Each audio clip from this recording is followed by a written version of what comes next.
So this video is going to be about how much horsepower does it take to take your Beetle and drive it down the road at 60, 65, 70 miles an hour, whatever it is you're trying to do.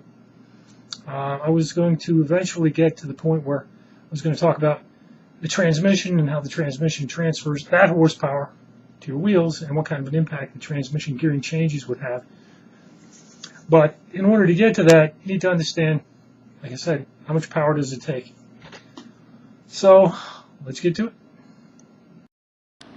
Okay, so to start this thing, we're going to start off over here at the Samba. And, I could have done all this stuff myself, but I figured that somewhere on the Samba, somebody's already done it.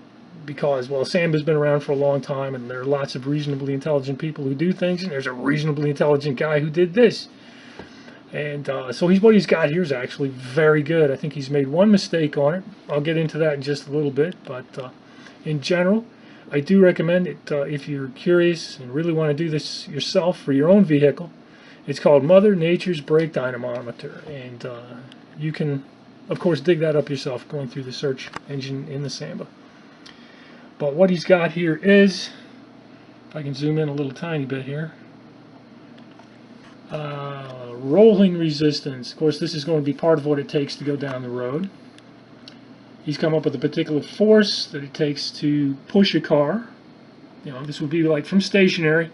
See, stationary, blip, and then just push it a little bit. 250 newtons. This has a translation to pounds of approximately 60, I believe.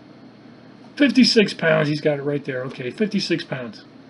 Anyway, you drop down a little bit. We've also got a drag component, which has a nice stuff. Anyway, it's got some little bits and pieces here. Air density. Hence, we're going to go to the Weather Channel to be able to figure out air density. We got a frontal area. You kind of have to take a guess at that, but there is a kind of a specified number out there. We'll take a little bit look at that. You need a drag coefficient. This one's kind of weird. In general, you'll read around 0.46, 0.47, 0.49. Doesn't really ever go below 0.46, but anyway, this guy in this particular calculation has used 0.46. I think that's a reasonable guess. We're going to stick with that. 0.46 for drag coefficient. And of course, velocity, we're interested in 65 miles an hour. Now, if we come down to what this guy has done right here, newtons, rolling, total force, let's go to the horsepower numbers. We've got to come down a little bit further. Horsepower, 2216. Okay, keep in mind that guy's horsepower number was 2216. So let's run through this real quick.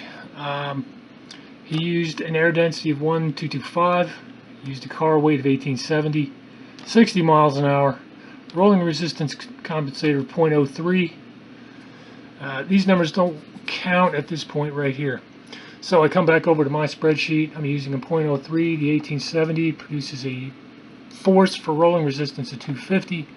We then come out with the 1,225 air density, a cross-sectional area of 1.8, a drag coefficient of 0.46, and we work our way through a series of these computations right here, and we go to our 60 miles an hour, which is right there, and we come up to the horsepower requirement, 2212.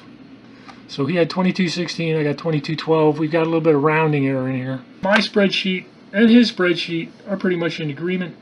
Our formulas are correct. What we disagree on is, if I can go back to it, where is his quote for rolling resistance? 0.03. This is the one that I don't believe is correct. So I went to the Wikipedia. I don't actually have Wikipedia up here in my list of stuff, but if you go to Wikipedia, look up rolling resistance, you're going to see a listing for tires that goes low rolling resistance to medium rolling resistance tires. They will all be around 0.01. So I took my Beetle with my daughter, let her sit in it. We went off to some flat concrete and we did a little testing. I'm going to stick that in right now. Check it out. So I got my fish scale out.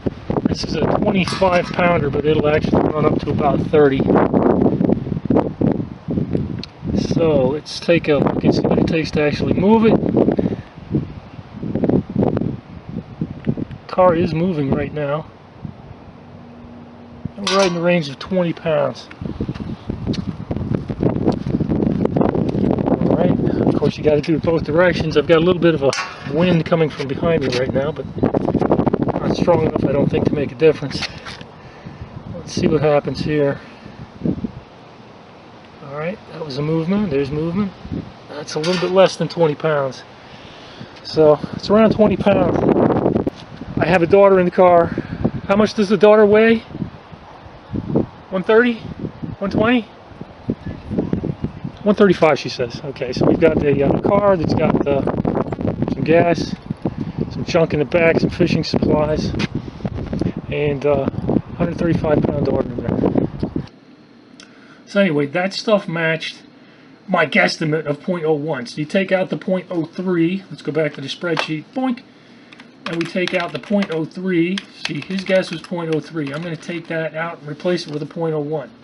We want the hot VW guys. 2310, I figured they're 180 pounds because, here, check it out, this is going to be interesting, we go over to the guy who wrote the thing. Let's see if I can find him. Bruce Murder. So, what does Bruce Murder look like? Here's Bruce. This guy's probably, he's probably 190 pounder. Alright, the other guy, let's see if I can find this one, is in right here with Dean Kirsten riding shotgun. So who is Dean Kirsten? We come over to here, and here's Dean Kirsten's Facebook page, and there's Dean. So he looks like he's about 170 pound guys. So that's like 280 pound guys. So we come back over to the spreadsheet, and on top of the mass of a 72 Super Beetle, we stick a couple of 180 pound guys, we get to 2310. We want 65 miles an hour. We're going with 0.01 for the rolling resistance. I'm going to stick in the transmission ratio. This is the efficiency as the power goes through the transmission of 0.12. Now, a lot of people think it's going to be about 0.15. I think 1.5 is a little bit pessimistic. 0.12 is more reasonable. And let's see, as we put these numbers in, 102, 116. This is the air density. I'll get to that in just a second. 1.8. I'll get to that one in just a second as well. This is a good number. That's a good number. We use 0.46. I already said that's what we're going to do there. So you buzz all those things down. You go to 65 miles an hour, and you come up with 2229, or what I've got listed here is 22.3. So my guess of 28 horsepower 65 is actually freaking wrong. It's very pessimistic. This still sucks, but yeah, closer to 22 horsepower.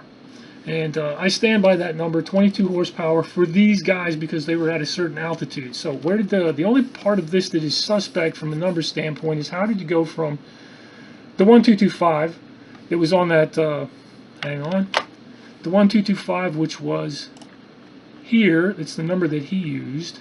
There it is. Okay, here's his number, 1225. On a balmy spring day. Anyway, that doesn't necessarily cover what the High VW guys were doing. So to know what the High VW guys were doing, the High VW guys were, if we go back to, let me see if I can find it. Okay, we pulled on to Airway Ave. Now, I didn't actually know where these guys were doing their testing, Airway Ave, but it turns out Airway Ave is very close to, we go to the Weather Channel, Irvine, California. So here's Irvine, California. And you can look at the weather in Irvine, California, being in the vicinity of Los Angeles. It's always basically the same weather. So anyway, it's got a particular dew point. They've got a particular barometric pressure, humidities, whatever. The dew point's nice. Anyway, they said that they were going down the road at a particular temperature. They've got a certain altitude, barometric pressure, temperature, humidity, whatnot. Turns out you can find an online calculator for pretty much anything you want. Let's go to this. This is an air density calculator. Their air pressure of 29.9. Their air temperature, they said, was 84 degrees. Moist air, which allows me to put in some relative humidity and pick off a dew point. Let's go back over to the Irvine, California. Get over there. Hang on, it's got to move. There's the Irvine, California. And barometric dew point, 53 degrees. And like I say, their temperatures and whatnot, they're pretty much always the same. So anyway, with a 54 degrees at 36%, it gives you a density of 1666. And we come back over here to my calculations. I use 1166. And that's where I got that number. Now I need to do something real quick to some of these things right here. Okay, now I told you we'd get back to some of these things. Rolling resistance, coefficient of rolling resistance. I showed you the stuff where we changed this. We've got, to come down here, we've got an air density. I told you where I came up with my air density number. Frontal area, 1.8. And just like any of these numbers, they just get passed around and passed around and passed around. I actually decided to compute my frontal area. So let's see if we can find that. And there it is. This is my Beetle. I went to an online site that allows you to take a picture, throw it on top of a graph. I don't know if you can actually see it, but this is a hashing here. You can then draw in pink. You should be able to see it, these pink lines. I was able to take my pink lines, outline my car, and it does a computation that tells you that your cross-sectional area, if you zoom in down there, 1.79, which means that 1.8 that these guys are doing right there, and in their own stuff, this is actually a really good number. So we've got a very good number to 0.46, the 1.8. Like I say, the 1.46, I mean, that just gets passed around and passed around. You'll see 0.48. I believe it's closer to 0.46. We've got that. This. I showed you the rolling resistance has been improved. We've got a mass. We've got some horsepower requirements. This, I believe, is reasonable. 22.3 horsepower. Anyway, so there you go. There's your 65 mile an hour horsepower. You're going to have to vary this a little tiny bit for your own personal car because maybe you're loaded down, maybe you're not loaded down, maybe your rolling resistance is a little bit different. Like I say, go out and do what I did. Take your car and pull it one direction and then pull it another direction and see what it actually ends up being. The rest of these numbers I think are all pretty much standard. You know, the back end of a Beetle is the back end of a Beetle and it covers a lot of your drag. The front end has a cross-sectional area. It's just a big thing shoving down the road. Okay, so to summarize what we just did right there, to come up with your rolling resistance, you went to Wikipedia, you give yourself an idea of where you need to start, take your car out, actually test it, see if your car falls within what's expected. My car did. So my rolling resistance coefficient, 0.01, I'm happy with that.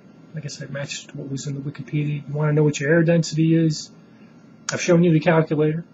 I told you to go to the Weather Channel. You can pick up enough information to do that. Aerodynamic drag, the CD of drag. 0.46 is a good value. Like I said, I've seen the 0.48 and stuff. But the numbers, there are other things you can do as far as MPG goes. That as the numbers run up from 4.6 to 4.7 or 4.8, the mile per gallon numbers become unrealistic. And so I think 4.6 is about as far as I would go with the coefficient of drag on those things. Cross-sectional area, 1.8 meters squared, seems to be about right, smack dab dead on. And yeah, that's. I thought that was a pretty good calculation right there. But to summarize, yeah, where I live, probably I'm a little bit higher altitude than those guys were.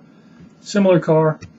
My horsepower is probably around 22. If you're down at sea level, you're going to be pushing like they were, maybe 22.5 horsepower. You go up in the mountains, you're probably down maybe as far as 20 horsepower. And of course, the commensurate mile per gallon changes are, the less that number is, the more mileage you're going to make. So you can't just, some guy on the Samba says, wow, we're getting 40 miles per gallon, but he doesn't tell you what the temperature was. He doesn't tell you what his altitude was. Maybe he's had some kind of an aerodynamic mod. It's hard, you know, when you go to the Samba, it's really hard to pick up those numbers and compare an apple to an apple. You don't know what you're looking at. But with those Hot VW guys, we knew what we had. With my car, you know what we have. So we can make direct comparisons. So hopefully you like that. It worked for me. And hopefully go out there and enjoy your ride for a while. I'm about ready to get out of here and go fishing. Later.